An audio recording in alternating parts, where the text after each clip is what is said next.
ભાવનગરના સિત્સરના સાંપરા ગામ પાસે આવેલા તળાવમાં એક યુવકનો મૃતદેહ તરતો જોવા મળતા ફાયર બ્રિગેડના જવાનોએ આ મૃતદેહને બહાર કાઢી વરતેજ પોલીસને હવાલે કરી છે।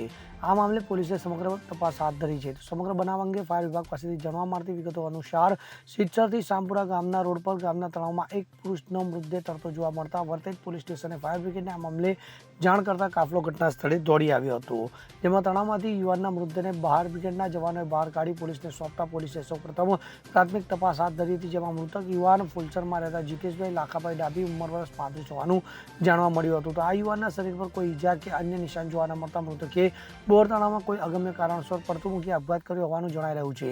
તો આ સમગ્ર મામલે પોલીસે મૃતદેહનું સ્થળ પર પંચનામું કરી મોતનું ખરું કારણ જાણવા મૃતદેહને હોસ્પિટલમાં પીએમ અર્થે મોકલી આગળની તપાસ હાથ ધરી છે। Bureau report CN24 news.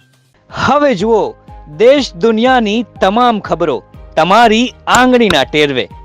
ઉઠાવો મોબાઈલ અને ગૂગલ પ્લે સ્ટોર પરથી ડાઉનલોડ કરો અમારી CN24 ન્યૂઝ મોબાઈલ એપ।